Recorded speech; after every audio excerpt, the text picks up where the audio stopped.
चलिए, पिछला पार्ट में हम लोगों ने देखा था कि हर्यक वंश का अंतिम शासक जो कि नागदशक थे, वो थे निरंकुश, पूरी तरह से निष्क्रिय, और जिसका लाभ उठाया इसका मंत्री, जिसको हम आमत्य कहते हैं, हमने उस जमाना में कहा जाता था आमत्य।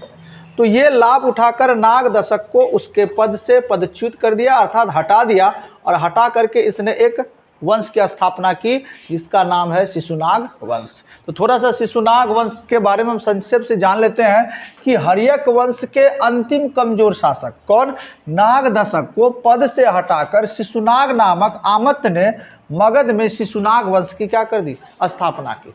ठीक है, और शिशुनाग ने वैशाली को अपनी राजधानी बनाया। इससे पहले जो बिंबिसार थे, बिंबिसार के समय राजधानी पाटलिपुत्र मगध की राजगिरी थी। इसके बाद बिंबिसार के बाद इनका जो पोता आया उदयन, बिंबिसार के बाद अजातशत्रु, उसका जो बेटा था उदयन, इसने पाटलिपुत्र की स्थापना की और यहाँ पर इसने राजधानी बनाई। और इस वंश के जो अंतिम शासक थे नागदशक, इसको मारने के बाद कहिए या हटाने के बाद शिशुनाग ने अपना वंश स्थापित किया और इसने पहली बार मगध की राजधानी वैशाली को बनाया। तो आपसे क्वेश्चन पूछा जा सकता है ऑब्जेक्टिव रूप में कि राजगिरी पाटलिपुत्र की राजधानी किसने बनाया, तो आप कह सकते हैं बिंबिसार ने। अगर आपसे कहा जाए कि राजगिरी से मगध की राजधानी पाटलिपुत्र किसने स्थानांतरित किया, तो आप कह सकते हैं उदयन। अब अगला प्रश्न यहां से आएगा इससे आगे कि पाटलिपुत्र से मगध की राजधानी वैशाली किसने स्थानांतरित की, तब आप कहिएगा शिशुनाग ने। ठीक है, बनाया, परंतु इसके पुत्र, अब इसका पुत्र जो था वो था कालाशोक। और कालाशोक ने पुनः वैशाली से इस राजधानी को कहाँ लेके आ गया, पाटलिपुत्र। और इसी के समय बौद्ध संगीति हुई। संगीति मतलब होता है सभा, संगीति मतलब सभा। बौद्ध के 4 भगवान बुद्ध को मानने वाले जो लोग थे, उनके अनुयायी थे, उनके भक्त थे, उन लोगों ने विराट सभा का आयोजन किया और ये सभाओं की संख्या 4 हुई।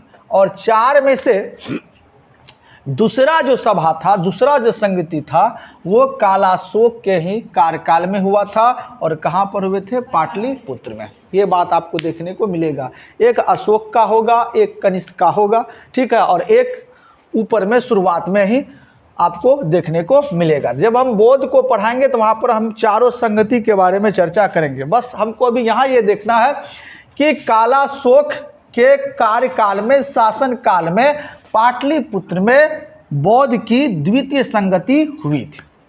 यहाँ से प्रश्न पूछा जाता है इसे कि द्वितीय बौद्ध संगति के समय मगध के शासक कौन थे, तो आप स्पष्ट रूप से कहिएगा कालाशोक। क्लियर है। इसके बाद इस वंश की भी क्या हो जाती है, विनाश। इस वंश को भी धीरे धीरे, इस वंश में भी जो शासक होते हैं वो कमजोर होते हैं और ये वंश भी धीरे धीरे क्या हो जाता है, समाप्त हो जाता है। और इस वंश को जो समाप्त करने वाला होता है वो होता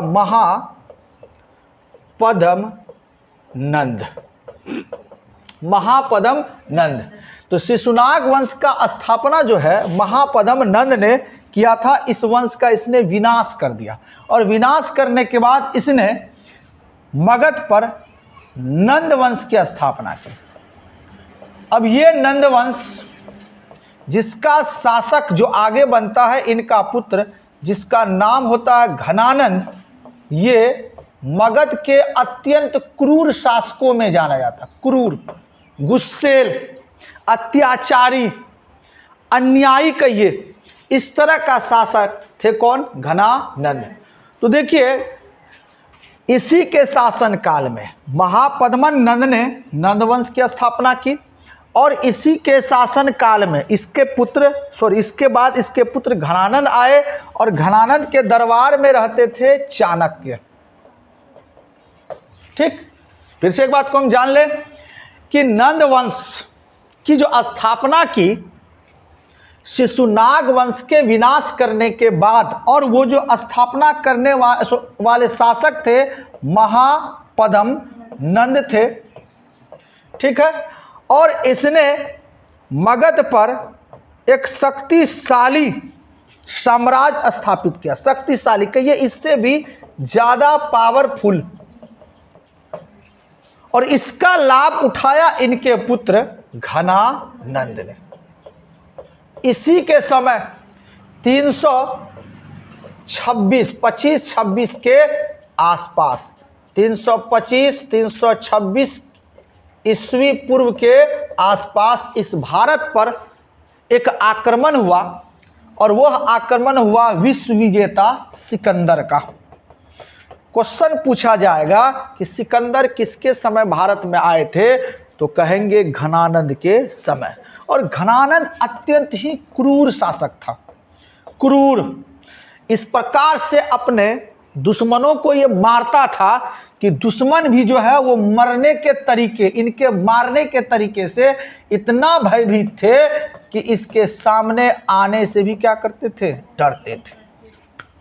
लेकिन सिकंदर जब आया तो सिकंदर आने के समय भारत की स्थिति अर्थात मगध की स्थिति उस तरह की स्थिति नहीं थी कि वो सिकंदर को हरा पाए, क्योंकि सिकंदर विश्व को, दुनिया को जीत करके भारत पहुंचा था। लेकिन इसके दरबार में, घनानंद के दरबार में एक महान विद्वान रहते थे जिनका नाम था चाणक्य। इसी का दूसरा नाम कौटिल्य, और इसी का तीसरा नाम विष्णुगुप्त। सभी आप इससे परिचित हैं। लेकिन इनकी क्रूरता के कारण इनका जो साम्राज्य था और साम्राज्य के लोग जो थे इनसे असंतुष्ट थे, और पूरा साम्राज्य में अव्यवस्था फैल गई थी। अव्यवस्था, लगता ही नहीं था कि यहां पर कोई प्रशासन है। और घनानंद बहुत घमंडी आदमी था, इसको लगता था कि हमको कोई हरा ही नहीं पाएगा, कोई नहीं हरा पाएगा। सिकंदर के बारे में जब चाणक्य बताया कि देखिए हमारे मगध को संकट का सामना करना पड़ सकता है, डर है कि सिकंदर इस पर आक्रमण करके इसे अपने साम्राज्य में शामिल कर ले या इसको भी विजित कर ले। लेकिन घनानंद को इतना ज़्यादा कॉन्फिडेंस था कि ये घमंड था कि वो चाणक्य की बात को नहीं माना, और चाणक्य को बड़ी सभा में बेइज्जत करके बाहर निकाल दिया। अब चाणक्य के सामने दो तरह की समस्याएं उत्पन्न हुई। पहला समस्या क्या कि चाणक्य साम्राज्य के बारे में भी सोच रहा था, मगध के बारे में सोच रहा था, मगध के लोगों के बारे में सोच रहा था। घनानंद केवल अपने बारे में सोच रहा था। दूसरा, जो भरी दरबार में इनको बेइज्जत करके, अपमानित करके निकाला गया था, इनका भी ये बदला लेना चाहता था। दो चीज, व्यवस्था ठीक करके सिकंदर को हराना है और भारत से उसको वापस भेजना है। दूसरा, जो तुमने हमें भरी सभा में बेइज्जत किया है, अपमानित किया है, उसका भी मैं सूद समेत बदला लूंगा। अब इसके लिए इन्होंने खोज करना शुरू किया ऐसे योद्धा को जो कि घनानंद के सामने टिक सके, घनानंद के वंश को समाप्त कर सके। और इस बीच इनका मिलन होता है, भेंट होती है चंद्रगुप्त मौर्य से। चंद्रगुप्त मौर्य से मिलने के बाद चाणक्य और चंद्रगुप्त की जुगलबंदी। चाणक्य तो विद्वान थे ही, नीति बनाने के माहिर, इसको प्रशासन कैसे चलाना है, साम्राज्य कैसे चलाना है, इनके बारे में अच्छी तरह से जानकारी थी। और साथ ही साथ बल की जरूरत थी, तो बल के रूप में इनको चंद्रगुप्त मौर्य मिल गए। दोनों मिलकर घनानंद पर आक्रमण किया और घनानंद का विनाश कर दिया। और घनानंद के विनाश करने के बाद इस पाटलिपुत्र में या कहिए मगध पर एक वंश की स्थापना की गई और जिसको कहा गया मौर्य वंश। तो प्रश्न पूछा जाएगा कि चंद्रगुप्त मौर्य ने किस वंश की स्थापना की? आप कहेंगे मौर्य वंश। चंद्रगुप्त मौर्य ने किसकी हत्या करके या किस वंश का विनाश करके मौर्य वंश की स्थापना की? तो आप कहिएगा नंद वंश। क्वेश्चन पूछा जाएगा नंद वंश के अंतिम शासक कौन थे? तो आप कहिएगा घनानंद। सिकंदर किसके समय भारत आया? तो घनानंद। घनानंद, इस नंद विषय वंश के बारे में थोड़ा सा बात यहाँ पर है कि महापद नंद ने शिशुनाग वंश का अंत कर मगध पर नंद वंश की स्थापना की। इस वंश के अंतिम शासक घनानंद के समय 325 ईसा पूर्व में यूनानी राजा सिकंदर ने भारत पर आक्रमण किया था और सिकंदर के भारत से जाने के पश्चात यहाँ अव्यवस्था फैल गई एवं चंद्रगुप्त मौर्य चाणक्य की सहायता से मगध में नंद वंश को समाप्त कर मौर्य साम्राज्य की स्थापना की। ये बातें हुई। तो अब तक हमने यहां पढ़ा दो वंश, शिशुनाग और नंद।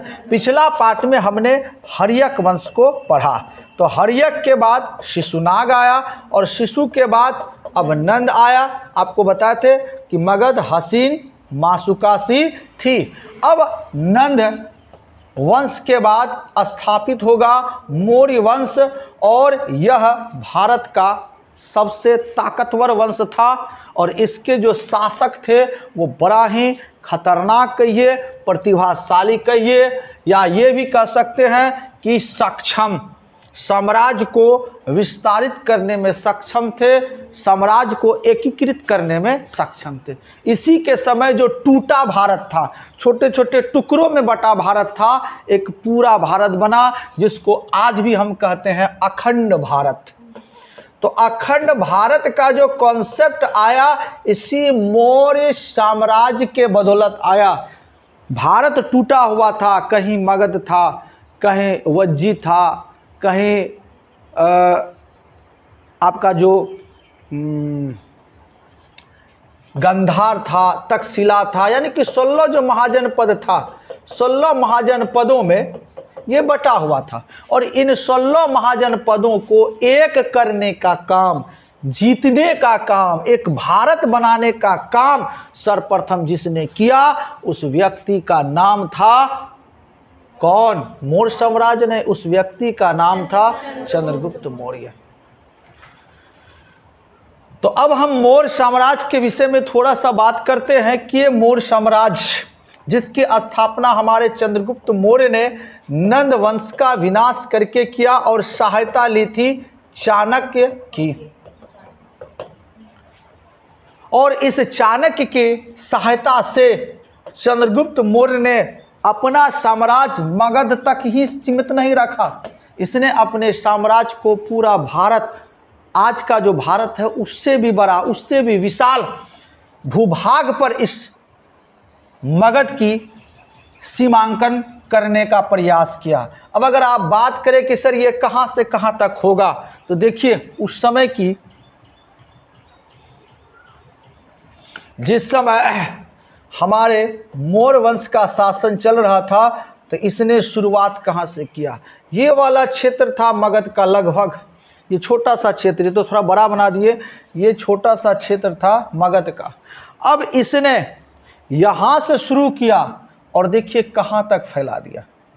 अफगानिस्तान, पाकिस्तान, इराक, ईरान वाले क्षेत्र को लेते हुए यहाँ ये वाला भाग, बस ये लास्ट में जो पांड्या प्रदेश था, जिसको आप केरल का क्षेत्र भी कह सकते हैं, थोड़ा सा तमिलनाडु का क्षेत्र कह सकते हैं, इनको छोड़ दिया जाए तो ये पूरा का पूरा जो भाग है वो मौर्य साम्राज्य का भाग बन गया और इसी को हम कहते हैं अखंड भारत, और हमारा जो वास्तविक भारत था ऐसा ही था। अब इसमें बहुत सारा खंडन हुआ, जिसके कारण अफगानिस्तान उधर निकल गया, पाकिस्तान अलग निकल गया, बांग्लादेश यहाँ से अलग निकल गया, नेपाल इधर से अलग निकल गया, जिसके कारण हमारा वर्तमान स्वरूप आज के जैसा है।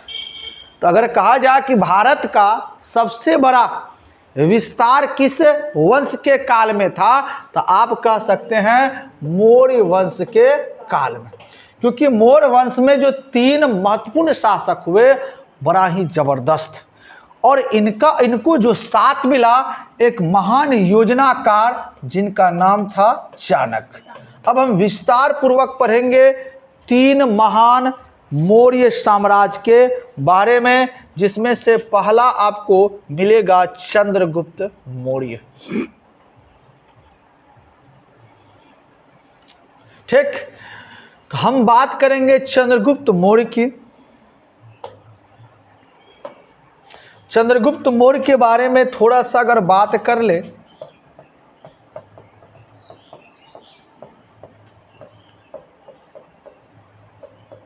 तो बात इनका यहीं से शुरू होगा कि ये नंद वंश का विनाश करके इस मगध पर मौर्य वंश की स्थापना की, और भारत में जो सिकंदर से भारत के महाजन पदों को खतरा था, इनसे इसने भारत को बचाया था, और जो मगध की व्यवस्था अव्यवस्थित हो चुकी थी उनको सुदृढ़ करने में महत्वपूर्ण भूमिका निभाई। इसके बाद भारत का जो छोटा छोटा क्षेत्र था उनको भी जीतने में इसने मदद की, और एक अखंड भारत का निर्माण किया, और सहयोग जो मुख्य रूप से इसमें था उनमें था वो चाणक्य। ठीक है, अब इनके बारे में, मौर्य साम्राज्य के बारे में जो हम बातों को जान रहे हैं, आखिर इनका कोई न कोई स्रोत होगा, वो स्रोत हमें कहाँ से प्राप्त होगा। तो अगर हम स्रोत की बात करें तो 2 तरह का स्रोत हमको प्राप्त होगा। एक तो होगा साहित्यिक ग्रंथ और दूसरा होगा पुरातात्विक स्रोत। साहित्यिक ग्रंथ में हम क्या देख रहे हैं कि इस चंद्रगुप्त मौर्य के बारे में सबसे ज़्यादा जानकारी हमें अर्थशास्त्र से मिलता है। वह अर्थशास्त्र जिसको लिखा गया था चाणक्य के द्वारा। अर्थशास्त्र में चाणक्य ने प्रशासन के बारे में, शासन के बारे में, कैसे शासन चलाया जाएगा, प्रशासन में कौन कौन सा पद होगा, साम्राज्य को ताकतवर बनाने के लिए किस प्रकार की गतिविधि करना होगा, किस प्रकार का अर्थव्यवस्था का पैमाना खड़ा करना होगा, इनके बारे में चाणक्य ने लिखा था। तो अगर आपसे कहा जाए कि चाणक्य का अर्थशास्त्र किससे संबंधित है, तो चाणक्य का अर्थशास्त्र पूरी तरह से प्रशासन पर संबंधित, प्रशासन से संबंधित है, और प्रशासन का संदर्भ राजनीति से, राजनीति से। तो अर्थशास्त्र का संबंध किससे है, सीधा बोलेंगे राजनीति से। लिखा किसने था, अर्थशास्त्र, चाणक्य ने। दूसरा जो स्रोत महत्वपूर्ण जहां से हम चंद्रगुप्त मौर्य के बारे में जानते हैं, उनका नाम है इंडिका। अब कहिएगा इंडिका को किसने लिखा, तो इंडिका को लिखने वाले थे मेगास्थनीज, इसने इस पुस्तक को लिखा। अब ये कौन थे, आखिर मेगास्थनीज कौन थे? तो जब सिकंदर भारत आया था तो सिकंदर का 2 सेनापति था। एक सेनापति जल वाले थे और एक था थल वाला। आज तो 3 होता है, जल, थल और वायु। वायु इसलिए होता है कि अभी एयरफोर्स, वायु सेना, हवाई जहाज है। हेलीकॉप्टर उस समय कौन सा हेलीकॉप्टर हवाई जहाज था, नहीं था। तो 2 तरह की सेना होगा, एक समुद्री मार्ग द्वारा आएगा नाव में, जहाज में, और दूसरा जमीन पर आएगा। इसलिए 2 तरह के सेनापति थे, एक था जल और दूसरा था जल सेनापति जो थे उनका नाम था निर्याकस, जल सेनापति का नाम निर्याकस, और थल सेनापति का नाम था सेल्यूकस निकेटर, सेल्यूकस निकेटर। ठीक, अब सेल्यूकस निकेटर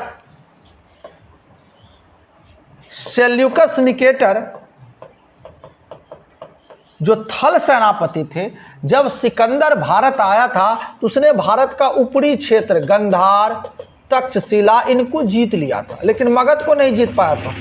मगध को जीतने के बीच में एक नदी आ गई थी और उस नदी के कारण ही ये सेना इस पार नहीं आ पाए, और भी कई तरह की भ्रांतियां फैला दी गई थी कि इस नदी को पार करने वाले लोग मारे जाएंगे, इस नदी को पार करने वाले लोगों को पाप होगा।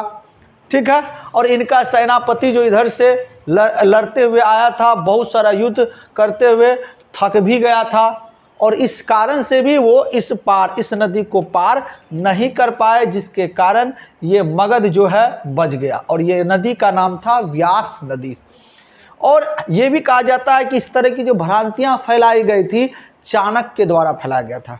ये भी कहा जाता है कि चाणक्य ने इस नदी में जहर भी डाल दिया था, जिससे हुआ क्या था, इस तरह का वो विष बनाने में माहिर था कि शरीर के किसी अंग में फैले तो एक भयानक घाव भी हो जाए, तो डाल दिया था, जिस कारण से कुछ सैनिक इसमें पाँव भी रखे थे तो उनके पाँव में इतना भयानक बीमारी हो गया था जिससे वो सैनिक मारे गए, और जिस कारण से इसका सैनिक डर गया कि कुछ भी हो जाए हम इस नदी को पार नहीं करें। यही कारण था कि हमारा मगध उस समय बच गया, क्योंकि यहाँ पर जो शासक था वो था घनानंद, और जो था निरंकुश अव्यवस्थित, उनको इसके ताकत के बारे में नहीं था, लेकिन चाणक्य ने अपने बुद्धि से इस मगध को बचाया था। तो सिकंदर जो है ये वाला क्षेत्र तो जीत लिया, जीतने के बाद सिकंदर वापस हो गया, और ये वाला जो क्षेत्र है इनको इसने अपने सेनापति सेल्यूकस निकेटर को दे दिया। सेल्यूकस निकेटर को ये वाला भाग देने के बाद सिकंदर वापस, अब तब तक में इस मगध पर शासन हो जाता है मौर्य वंश का, और मौर्य वंश में किनका? चंद्रगुप्त मौर्य का। चंद्रगुप्त मौर्य क्या कर रहे थे? अपना साम्राज्य का विस्तार, जीतते जीतते वो कहां पहुंच गया? तक्षशिला वाले क्षेत्र, ऊपर वाले क्षेत्र, ये वाला क्षेत्र, इन्हें आप कहिएगा गांधार। ये देख रहे हैं गांधार, ये सब, ये तक्षशिला, ये वाला क्षेत्र, ये सब जीत लिया था, और जीतने के बाद ये वाला क्षेत्र दे दिया किसको? Seleucus Nicator. और यहां पर से मगध से चंद्रगुप्त मौर्य जीतते हुए कहां पहुंचा? यहाँ, और यहाँ पर जब पहुंचा तो यहाँ पर आमना सामना हुआ चंद्रगुप्त मौर्य और सेल्यूकस निकेटर का।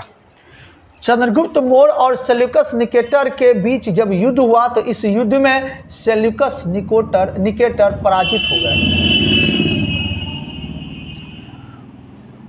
पराजित होने के बाद यहाँ पर संधि हुई, संधि करना पड़ेगा। अगर आप संधि कीजिए, अगर नहीं करते हैं तो आप मारा जाइएगा, और संधि कीजिएगा तो कुछ शर्तों को मानना होगा, उस शर्त के अनुसार आप चलिएगा, हमारी अधीनता स्वीकार कीजिए, हम जो कहेंगे वही आपको सुनना होगा, जिससे आपका जान बच सकता है। नहीं तो अगर आप नहीं मानिएगा तो हम तो जीत ही चुके, आपका सर कलम कर देंगे, आपका वध कर देंगे।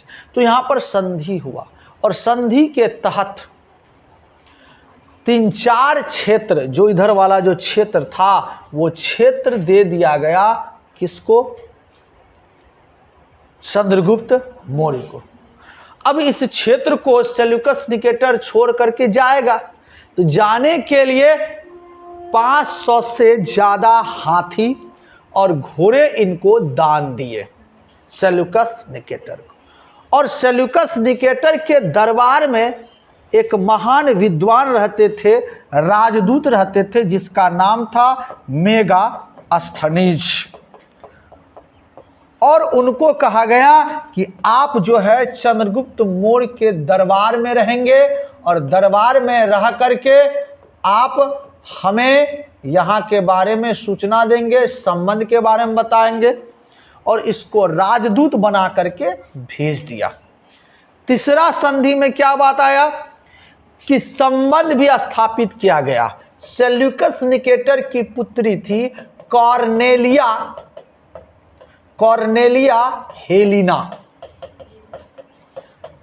Cornelia Helena. और कॉर्नेलिया हेलिना का विवाह चंद्रगुप्त मौर्य से करवा दिया गया। संधि में क्या क्या हुआ कि क्षेत्र इनको मिला, बदले में हाथी और घोड़े दिए गए। इसके बाद यहाँ पर जो सेल्यूकस निकेटर का राजदूत था वो चंद्रगुप्त मौर्य के दरबार में पहुंच गए। यहीं पर उसने चंद्रगुप्त मौर्य के बारे में देखा, शासन के बारे में देखा, साम्राज्य के बारे में देखा और उनको जाके लिखा इसने इंडिका नामक पुस्तक में। तो इंडिका से हमें मौर्य साम्राज्य के बारे में जानकारी तो प्राप्त होगी।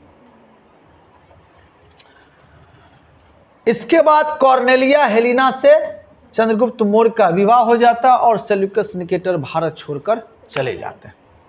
अब कहानी आगे बढ़ेगी।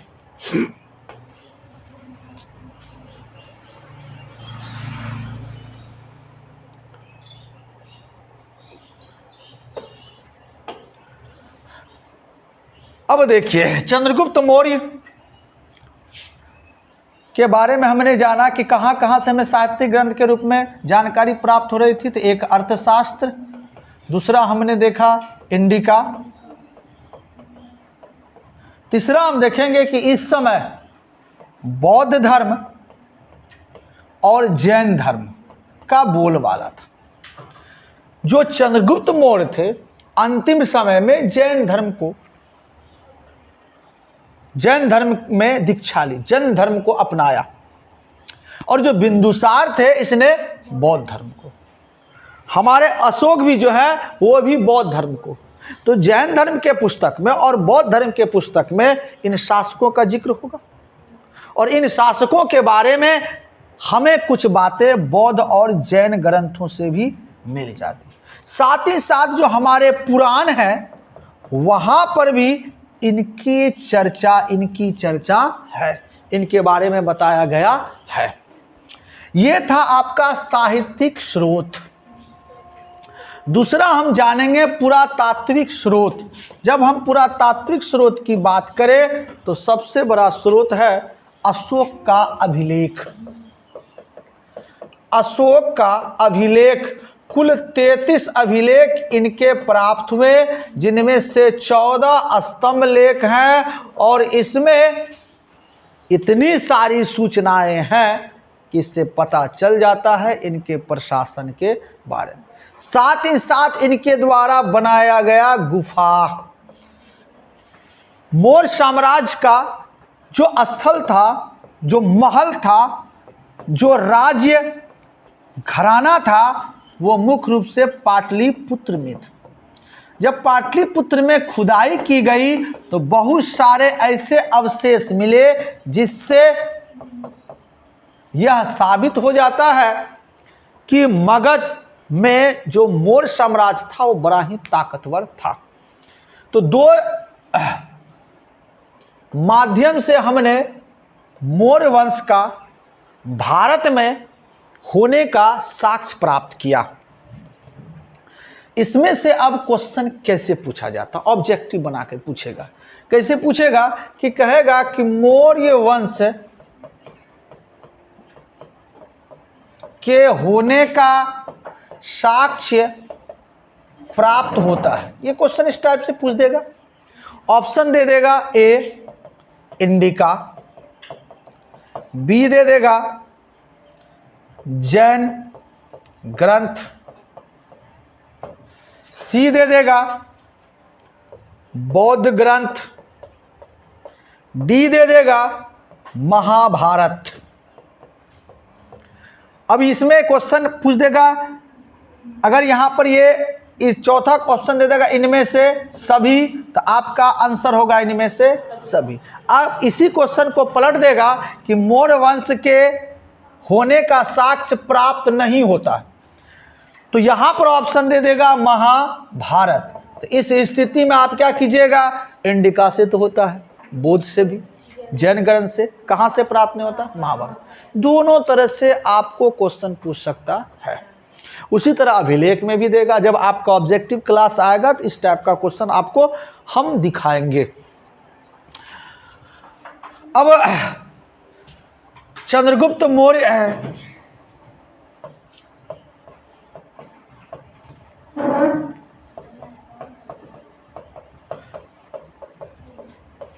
का शासन व्यवस्था में हमने लगभग इन सारी बातों को देखा कि इसने मौर्य वंश की स्थापना किसने की, कैसे सेल्यूकस निकेटर को हराया, कैसे इसने हेलेना से विवाह किया, ठीक है, और किस प्रकार से ये पूरा भारत पर अपना साम्राज्य का विस्तार किया। इसके बाद आप ये देखिए कि अंत समय में जब इनका अंतिम समय आया, बुढ़ापा का समय, आजकल भी देखते होंगे बहुत सारे लोग जब बूढ़ा हो जाते हैं तो समय काटने के लिए सत्संगी बन जाते हैं, साधु महात्मा भक्ति भजन करने लगते हैं। चंद्रगुप्त मौर्य भी अंत समय में जैन मुनि जिनका नाम था भद्रबाहु, इससे दीक्षा ली जैन धर्म का। और जैन धर्म में एक नियम है प्राण त्यागने का। वह नियम है कि आपको उपवास रह करके अन्न पानी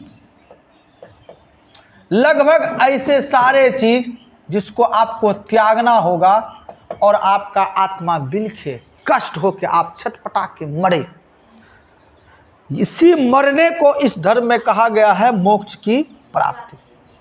भद्रबाहु के साथ ये दक्षिण चले गए श्रवण बेल गोला, और वहां पर उसने उपवास द्वारा जल अन्न त्याग करके अपना प्राण त्याग दिया। इस विधि को कहा जाता है संलेखन विधि। संलेखन विधि। तो क्वेश्चन पूछा जाएगा कि चंद्रगुप्त मौर्य को जैन धर्म की दीक्षा किसने दी? आप बोलेंगे भद्रबाहु। चंद्रगुप्त मौर्य की मृत्यु कहाँ हुई? श्रवण बेल गोला। मृत्यु होने का प्रक्रिया क्या था, यानी कि किस विधि द्वारा उसने अपना प्राण को त्यागा? संलेखन विधि। वहां उपवास नहीं देगा, संलेखन विधि देगा। तो इस प्रकार से आपने इनके बारे में थोड़ा सा देखा। अब आपसे क्वेश्चन थोड़ा लॉन्ग में पूछ देगा कि चंद्रगुप्त मौर्य के बारे में संक्षेप में लिखे या चंद्रगुप्त मौर्य का जीवनी लिखे। आप लिख सकते हैं चंद्रगुप्त मौर्य वंश के संस्थापक थे। उन्होंने चाणक्य के साथ मिलकर नंद वंश का विनाश किया तथा 322 ईस्वी पूर्व में मौर्य वंश की स्थापना की। यूनानी शासक सेल्यूकस निकेटर को चंद्रगुप्त मौर्य ने पराजित किया। सेल्यूकस से संधि कर उसकी पुत्री हेलेना के साथ विवाह किया। सेल्यूकस ने अपने राजदूत मेगास्थनीज को चंद्रगुप्त के दरबार में भेजा, जो 305 से 298 ईसा पूर्व तक रहे। उसने इंडिका नामक पुस्तक लिखी। चंद्रगुप्त मौर्य ने एक अखिल भारतीय साम्राज्य की स्थापना की। उसने जैन धर्म को अपनाया। जैन मुनि भद्रबाहु से उसने दीक्षा ली। 298 ईस्वी में श्रवण बेल गोला, जो मैसूर के नाम से प्रसिद्ध थे, संलेखन विधि द्वारा अपना शरीर त्याग दिया। आप इतना लिख सकते हैं। अगर आपसे प्रश्न पूछा जाए चंद्रगुप्त मौर्य के बारे में लिखे या चंद्रगुप्त मौर्य का जीवनी को लिखे। क्लियर है? चंद्रगुप्त मौर्य की मृत्यु के बाद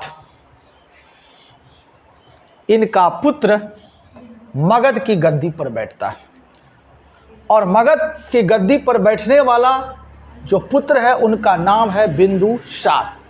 ये अमित्र घात के नाम से भी जाना जाता है, और इसे सिंह सेन के भी नाम से जाना जाता है। सिंह सेन, अमित्र घात। तो सबसे ज्यादा मेहनत किसने किया था? चंद्रगुप्त मौर्य। चंद्रगुप्त मौर्य ने इस प्रकार का साम्राज्य बना के दे दिया बिंदुसार को कि बिंदुसार को कोई दिक्कत नहीं। बिंदुसार कहां तक पहुंच सकता था? तो बिंदुसार यहां से इस क्षेत्र तक पहुंच सकता था, यहां से इस क्षेत्र तक पहुंच सकता था, ये पूरा क्षेत्र तक पहुंच सकता था। लेकिन जब चंद्रगुप्त मौर्य शासक बना था तो वो यहीं तक पहुंच सकता था। उसने इनको लगभग क्या किया? जीता। अखिल भारतीय साम्राज्य की स्थापना की, अखंड भारत की स्थापना की। अब जब ये यहाँ पहुंचा तो इसके बगल में इराक का शासक होगा, ईरान का शासक होगा। इन शासकों से बिंदुसार की बड़ी दोस्ती हो गई। सीरिया के शासकों से दोस्ती हो गई। दोस्ती करने में ये बड़ा ही क्या था? माहिर था। कहीं से अंजीर मंगाता था, कहीं से किसी शासक को कह देता था कि सर आप अंगूर का शराब भेज दीजिए। बस इसको मौज मस्ती करना था, ज़्यादा इसने उछल कूद नहीं किया, क्योंकि पिताजी का बनाया हुआ संपत्ति था।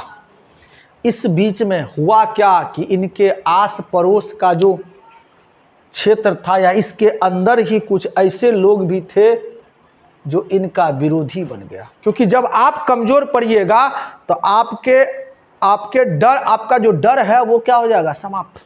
जब डर समाप्त हो जाएगा तो लोग आपके खिलाफ आवाज़ उठाना शुरू कर देगा। क्या हुआ कि तक्षशिला वाले क्षेत्र में, गंधार वाले क्षेत्र में जो विद्रोही थे वो बिंदुसार के खिलाफ होने लगे, आवाज़ उठाने, विद्रोह कर दिया। विद्रोह करने का मतलब कि हम ये पूरा क्षेत्र अपने कब्जे में ले लें। ये काम होने लगा किसके समय, बिंदुसार के समय। लेकिन बिंदुसार का जो पुत्र था, जिसमें 2 पुत्र बड़ा ही सक्षम थे, एक था सुसीम और दूसरा था अशोक। ऐसे कहा जाता है कि इनके बिंदुसार के कुल 100 पुत्र थे जी, 100। अब 100 पुत्र मतलब एक रानी से नहीं होगा, बहुत सारी रानियां होंगी, लेकिन 100 पुत्र थे, अशोक और सुसीम। तो ये वाला जो तक्षशिला वाला क्षेत्र है, इन क्षेत्रों में विद्रोह हुआ 2 बार। पहला बार जब विद्रोह हुआ तो उसमें भेजा गया सुसीम को। सुसीम विद्रोह को दबाया, लेकिन बढ़िया से नहीं। अगर बढ़िया से इसने विद्रोह को दबा दिया होता तो दूसरा बार विद्रोह होता ही नहीं। लेकिन पुनः दूसरी बार विद्रोह हो जाता है तक्षशिला में। तो तक्षशिला में जब दूसरी बार विद्रोह होता है तो यहाँ पर भेजा जाता है किसको, अशोक को। और ये पूरी तरह से इस विद्रोह को दबाने में सफल हो जाते हैं और उन्हें तक्षशिला का कहिए एक शासक के रूप में, जैसे प्रधानमंत्री बिंदुसार हो गया, मुख्यमंत्री के रूप में इसको, सेनापति के रूप में कहिए, इसको दे दिया कि तुम जाओ यहाँ देख रेख करो। किसको, अशोक।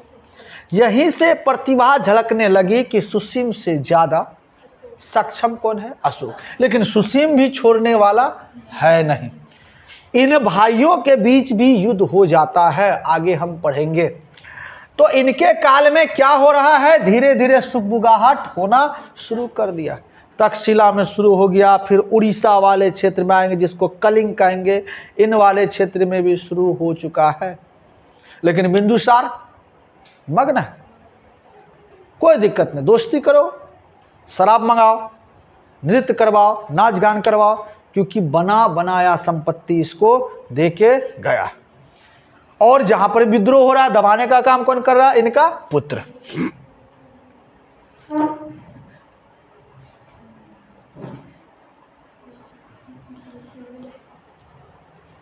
ठीक है।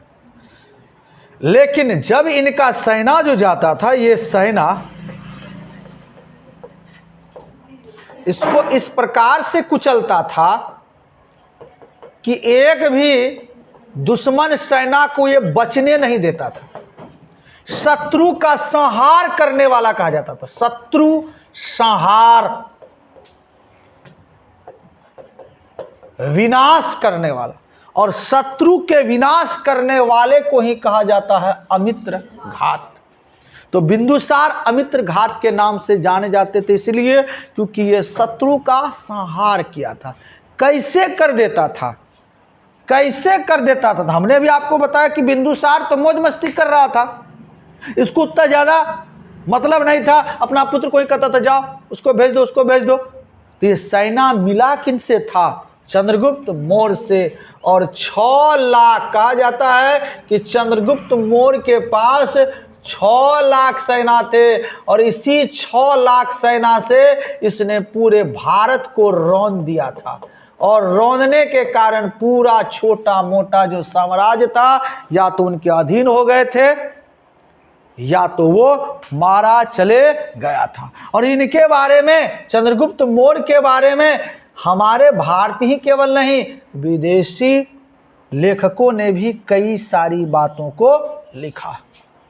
ये सारा किया धरा चंद्रगुप्त मौर्य का है और फायदा कौन उठा रहा? बिंदुसार। चंद्रगुप्त मौर्य के बारे में विलियम जोन्स, आपको शुरुआत में फर्स्ट चैप्टर में आपको पढ़ाया गया था विलियम जोन्स के बारे में, जिसने कलकत्ता में एशियाटिक सोसाइटी की स्थापना की। इसने विलियम जोन्स, इसने चंद्रगुप्त मौर्य के बारे में 2 शब्द का उच्चारण किया था, एंटियोकोटस और सेंट्रोकोटस।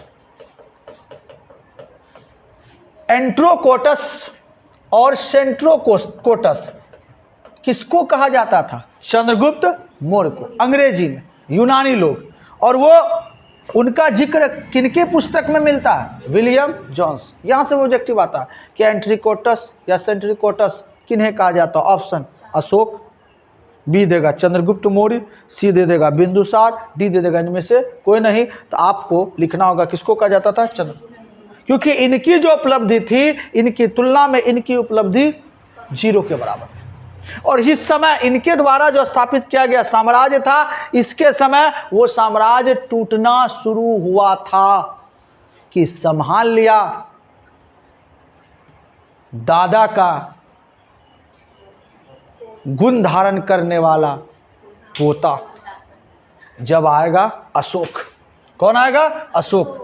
तो देखिए, बिंदुसार के बारे में थोड़ा सा बात अगर आपसे अगर पूछा जाए कि बिंदुसार का जीवनी लिखिए या बिंदुसार के बारे में संक्षिप्त में लिखिए, तो आप लिख सकते हैं चंद्रगुप्त मौर्य की मृत्यु के बाद उसका पुत्र बिंदुसार मगध का राजा बना। उसने 25 वर्ष तक मगध पर शासन किया। वह अमित्र घात के नाम से जाना जाता था। क्यों जाना जाता था? क्योंकि इसका अर्थ होता है शत्रु संहारी, कुचल देता था।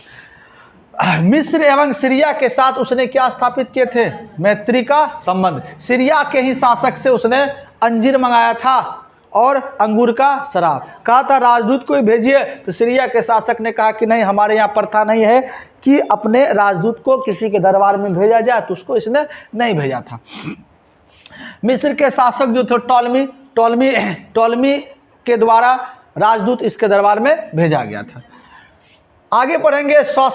उसके शासन काल में तक्षशिला के गवर्नर ने क्या कर दिया? विद्रोह, जिसे उसके पुत्र अशोक ने कुचल दिया था। 2 विद्रोह हुआ था, पहला को सुसीम ने और दूसरा को अशोक। सुसीम ने अच्छा से नहीं किया था और अशोक को कर दिया। इसके काल में तक्षशिला में 2 विद्रोह। प्रथम विद्रोह का दमन राजकुमार अशोक एवं द्वितीय राजकुमार सुसीम ने। यहाँ पर होगा द्वितीय होगा अशोक और प्रथम होगा सुसीम। यूनानी शासक एंटिओकस का राजदूत डायमेकस बिंदुसार के दरबार में आए थे। 273 ईसा पूर्व में बिंदुसार की मृत्यु हो गई। ध्यान दीजिए, यहां से क्वेश्चन पूछा जाता है ये कि बिंदुसार के समय किसके राजदूत आए थे? तो यूनानी शासक एंटिओकस। कौन आया था? डायमेकस। क्वेश्चन कैसे पूछता है? हिला देगा आपको जबरदस्त तरीका से। क्वेश्चन कहेगा बिंदुसार के दरबार में आए थे। बिंदुसार के दरबार में आए थे। ऑप्शन ए रहेगा मेगास्थनीज, बी रह देगा टॉलमी, सी रह देगा डायमेकस और डी रह देगा इनमें से कोई नहीं। तो मेगास्थनीज चंद्रगुप्त मौर्य, डायमेकस किसके दरबार में? बिंदुसार के। ये बात आपको थोड़ा सा ध्यान रखना है। और 273 ईसा पूर्व में इनकी क्या हो जाती है? मृत्यु हो जाती है। अब आएगा इनका पुत्र अशोक।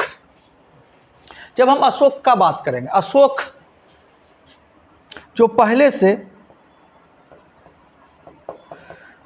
तक्षशिला के शासक के रूप में यहां शासन कर रहे थे, तो पिता की मृत्यु के बाद इस मगध के सम्राट पर, मगध कहिए या उस समय का मगध मतलब लगभग पूरा भारत का सम्राट बनने की होड़ लगी मृत्यु के बाद। और इसमें जो सबसे ज़्यादा प्रतिद्वंदी अशोक का था वो था सुसीम, थोड़ा गुस्सेल टाइप का भी था ये। मृत्यु हुई 273 में ईसा पूर्व में, तो 273 में ही मगध को नया शासक मिल जाना चाहिए, ध्यान देने वाली बात है। लेकिन मगध को नया शासक नहीं मिल पाया। शासनकाल 25 वर्ष का था, नहीं मिल पाया। मिला कब? 4 साल बाद। तो 4 साल बाद जो ईस्वी होगी, उल्टा जा रहा है, ईस्वी पूर्व जा रहा है, तो उल्टा होगा 273 के बाद 272, 272 के बाद 271, फिर 70, फिर होगा 269। 269 ईस्वी पूर्व में मगध को शासक मिला अशोक के रूप में। अब कहिएगा सर कि आखिर 269 में क्यों मिला? 4 साल में हुआ क्या? 4 साल में इनके जो 100 पुत्र थे, इन 100 पुत्रों के बीच मगध की सत्ता के लिए युद्ध छिड़ गया। और कहा जाता है, क्या कहा जाता है कि अशोक ने अपने 99 भाई का वध करके मौर्य साम्राज्य की गद्दी पर बैठा। एक नहीं, 99। और इस 99 भाई को मारने में लगे 4 साल। और यही कारण है कि अशोक गद्दी पर बैठा 469 ईसा पूर्व। कार्यकाल को थोड़ा सा अगर हम देख ले, यहां आप देखेंगे थोड़ा सा आपको कंफ्यूजन होगा। चंद्रगुप्त मौर्य 322 से 298, 298 से 273, और 273 से हमने लिख दिया है 236। लेकिन वास्तव में 273 में अशोक नहीं बैठा। लेकिन 4 साल में क्या गद्दी खाली रहेगा? किसी न किसी को तो श्रेय दिया जाएगा। तो जो अगला सम्राट होगा उसी को कहा जाए कि यही उस समय लगभग ये था। लेकिन वास्तव में ये गद्दी पर बैठा था 269 ईसा पूर्व में। क्लियर? अब यहां से कंफ्यूजन दूर। अब थोड़ा सा और आगे बढ़ते हैं। वह सम्राट जिसकी सबों को प्रतीक्षा रहती है। ये सम्राट जो अशोक है, इनका 2 रूप है। एक रूप अति क्रूर है, अति क्रूर, खून का प्यासा, और दूसरा रूप साधु, खून देखकर ही द्रवित होने वाला, दूसरे के दुख दर्द को देखते ही आंख से आंसू आने वाला। डबल रोल कहिए। एक भाग जिस पर अत्यंत खूंखार, क्रूर, इस प्रकार से मर्डर करता था, अपने शत्रुओं का विनाश करता था कि अगला वाला भी देख करके सिर उठता था कि हाय रे, उसके सामने जाने से पहले 10 बार सोचता था। और दूसरा साधु महात्मा कल्याणकारी बन गया, शस्त्र छूना ही छोड़ दिया, अस्त्र छूना ही छोड़ दिया। अब देखिए ये भाग आया क्यों, यही तो थोड़ा सा पढ़ना। तो सबसे ज्यादा क्वेश्चन चंद्रगुप्त मौर्य वंश के अंतर्गत अगर पूछा जाता है तो वो अशोक से ही पूछा जाता है। बिंदुसार के मृत्यु के पश्चात उसका पुत्र अशोक मगध का सम्राट बना। वह मौर्य वंश का 3रा शासक था। अपने पिता के शासन काल में वह उज्जैन तथा तक्षशिला का शासक रह चुका था। देवी, तिस्यरक्षिता, कारुवाकी, अशांति मित्रा एवं पद्मावती 1, 2, 3, 4 और 5 आदि अशोक की पत्नी। आदि 5 तो मुख्य थी, और भी थी। मत बोलिए कि इन लोगों का कितनी पत्नियां होंगी। देवी से 2 संतान उत्पन्न हुए थे, एक पुत्र और एक पुत्री। एक था महेंद्र पुत्र और संघमित्रा पुत्री। अशोक के पुत्र एवं पुत्री थे, यहाँ उत्तरी लिख दिए हैं। उसने 261 ईसा पूर्व। अब अशोक के जीवन काल में क्या होता है ध्यान दीजिए। बिंदुसार के समय जो भी विद्रोही अलग अलग क्षेत्र में उत्पन्न हो रहे थे,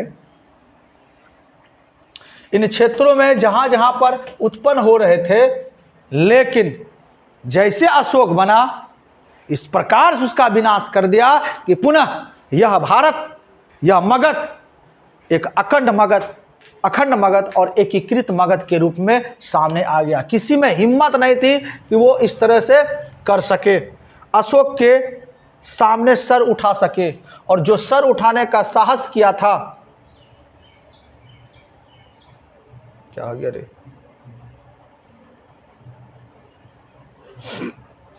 कितना टाइम हुआ, क्या मिनट का वीडियो बना अभी तक, कहाँ पता चलता है? वो 52 मिनट। अच्छा, तुरंत हो जाएगा।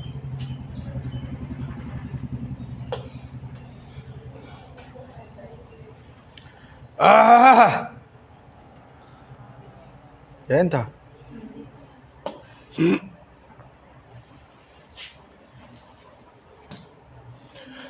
चलिए, अशोक प्रियदर्शी बिंदुसार के बाद जो शासक बने उसका नाम था अशोक प्रियदर्शी। और ये अपने दादा चंद्रगुप्त मौर्य की तरह काफी प्रतिभाशाली थे। बिंदुसार के समय जो भी विद्रोही पनप रहे थे उनको दबाने का प्रयास इसने किया। इसके आगे देखिए लगा हुआ है प्रियदर्शी। क्यों नाम पड़ा, इनके बारे में भी हम लोग जानेंगे, क्योंकि इनका दो रूप हमको देखने को मिलेगा। एक रूप खून का प्यासा और दूसरा रूप अत्यंत साधु, एकदम कोमल हृदय वाला, द्रवित हृदय वाला साधु। एक जानवर के भी दुख को समझ करके आंख से आंसू बहाने वाला एक साधु, और दूसरा आवाज उठाने के साथ ही धड़ से सर अलग कर देने वाला खून का प्यासा। ये हमारा अशोक प्रियदर्शी। चलिए, हुआ क्या कि इसने सबसे पहले जो अपने पिता बिंदुसार के समय अब अलग अलग क्षेत्रों में जो विद्रोह शुरू कर रहे थे कि हम मगध में नहीं रहेंगे, अपना साम्राज्य बनाएंगे, सबों को रौंदा। और इसी क्रम में एक ऐसी घटना घट जाती है 261-62 में कलिंग वाले क्षेत्र में। कलिंग वाला क्षेत्र वह क्षेत्र है जिनको हम कहते हैं उड़ीसा। जो आज का उड़ीसा है उन्हीं को कहा जाता था कलिंग। ये वाला भाग ये देखिए कलिंग, ये है कलिंग, ये वाला क्षेत्र। इधर से तो दबा के आ ही गया, पूरा मारधार हुआ, लेकिन यहां पर जब पहुंचा तो यहां पर एक भयानक युद्ध हो जाता है 261 ईसा पूर्व में। इस युद्ध में लाखों लोग मारे जाते हैं, खून की धारा बहने लगती है। और उस बीच में हथियार लेके कौन? अशोक। इतने लोगों का सर धड़ से अलग करता है कि मत पूछिए, बहने लगे। 1 लाख आदमी, यानी 1 लाख आदमी का हत्या होना, कहता 1 लाख से भी ज्यादा आदमियों का हत्या हो जाना, मतलब समझ रहे हैं, खून की धारा। और लाखों लोग जब मरते हैं तो लाखों घायल भी तो होगा। करा रहा, किसी का पैर काट के रख दिया, किसी का हाथ काट के रख दिया। ये दृश्य को देखा जब अशोक, तो उस समय अशोक का हृदय पहली बार द्रवित हो गया। हृदय में दूसरों का जो दुख था उनका आभास, उनका अनुभव हुआ। और उसी समय अपना जो शस्त्र अस्त्र था छोड़ दिया, त्याग दिया, और कहा आज के बाद मैं कभी भी युद्ध नहीं करूंगा। यह युद्ध का परिणाम क्या हुआ कि खून का प्यासा व्यक्ति ने प्रतिज्ञा ले लिया कि मैं जीवन में कभी अस्त्र शस्त्र छूऊंगा ही नहीं, और ना ही मैं युद्ध करूंगा। और युद्ध के स्थान पर इसने धम्म की नीति अपनाई। धम्म मतलब होता है धर्म। अपना जीवन जीवों के कल्याण, जीवों के उपकार, मानव की सेवा में समर्पित कर दूंगा। और इसके लिए इसने धम्म महामात्य धर्म मंत्री को नियुक्त किया, आइए आप जाइए धर्म का प्रचार कीजिए। और धर्म का प्रचार करने के लिए इसका जो पुत्र था और पुत्री थी, कौन, महेंद्र और संघमित्रा, दोनों को इसने श्रीलंका भेज दिया। अब देखिए यहां पर कहानी क्या हो जाती है। इसने तो युद्ध करना छोड़ दिया। अब युद्ध करना छोड़ दिया मतलब खून नहीं बहेगा, तो अस्त्र त्याग दिया। जो सेना था, विशाल सेना, 6 लाख से भी ज्यादा, 6 लाख तो चंद्रगुप्त मौर्य ने रखा था, इसने तो और बढ़ा दिया था। उन सेना को भी कहा कि अब युद्ध नहीं करना, अब क्या करना है, पूजा पाठ, साधु संत लोगों की सेवा करना है। क्या सभी लोग ऐसे ही होते हैं? इनका जो विद्रोही था वो कहा बहुत शानदार मौका है, अब अशोक को छोड़ेंगे, नाम इच्छार बनाए। अब अशोक के विरुद्ध में आवाज उठाना शुरू हुआ थोड़ा थोड़ा, लेकिन अशोक का तो डर था, बाबू ये तो हथियार छोड़ा, फिर अगर हथियार पकड़ लिया तो वो हाल करेगा मत पूछो। लेकिन यहां से इसने सेना को क्या कर दिया, कमजोर कर दिया। इसके बाद जो शासक आए वो नहीं टिक पाए, क्योंकि इसने अस्त्र शस्त्र सारा चीज को छोड़ दिया। जो भी अस्त्र शस्त्र का निर्माण हो रहा था, सैनिकों की नियुक्ति हो रही थी, उन सारे चीजों को इसने क्या कर दिया, खत्म कर दिया। और इसने पूरा का पूरा जीवन समर्पित कर दिया मानव की सेवा में। अब बताइए, जब ये मानव की सेवा करने लगेगा तो लोगों का ये क्या हो जाएगा, प्रिय। और लोगों का प्रिय, लोगों का स्नेही होने के कारण लोग इनसे प्रेम करने लगे और इनको कहा जाने लगा प्रियदर्शी। क्वेश्चन कहा जाएगा कि अशोक को प्रियदर्शी क्यों कहा जाता था? क्यों कहा जाता था कि अशोक जब अपना दूसरा जिंदगी जीना शुरू किया, जब उसने धर्म की स्थापना की और लोगों का सेवा करने लगा, लोग कल्याण के लिए कार्य करने लगा, तो लोगों का ये प्यारा हो गया, लोग अशोक को प्यार करने लगे और इसलिए अशोक को प्रियदर्शी कहा जाता है। और ये घटना किसके कारण घटी? कलिंग युद्ध के कारण। कब घटी थी? 261।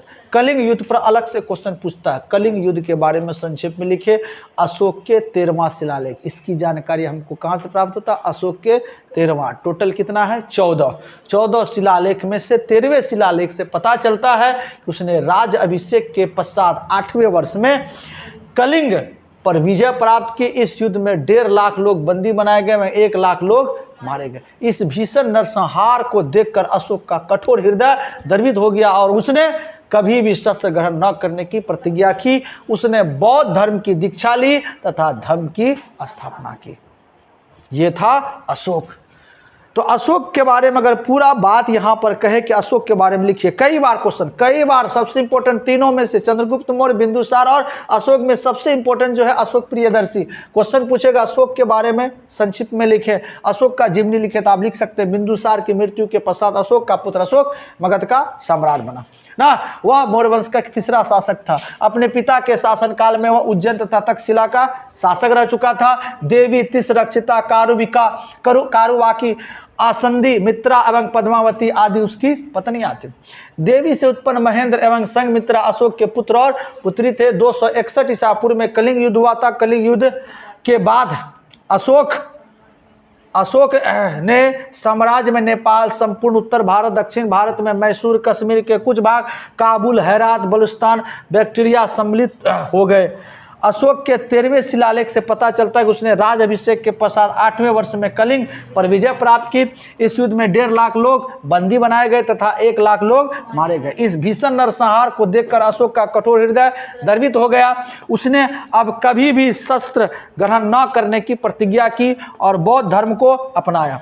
उसने चंद्रगुप्त द्वारा गठित सेना को भी भंग कर दिया। अब उसने युद्ध विजय के स्थान पर धर्म विजय का निश्चय किया। इस प्रकार अशोक ने साम्राज्य विस्तार की नीति के स्थान पर धर्म प्रचार की नीति अपनाई। समस्त भारत सहित विदेशों में भी धर्म प्रचारक भेजे गए। उसके हृदय में मानवता की सेवा, जीवों के कल्याण एवं दया के कल्याण, जीवों के कल्याण एवं दया के कल्याण में ये बिताने लगे। अपना जीवन पूरी तरह से समर्पित कर दिया। इसलिए अशोक को महानतम सम्राट कहा जाता। तो अशोक महानतम सम्राट कैसे बना? अब ये क्वेश्चन और आएगा। अशोक को चक्रवर्ती सम्राट भी कहा जाता है। चक्रवर्ती। अब चक्रवर्ती सम्राट अशोक को क्यों कहेंगे? तो चक्रवर्ती सम्राट अशोक को इसलिए कहा जाता है कि चक्र मतलब होता है चक्का और वर्ती मतलब होता है घूमते रहना।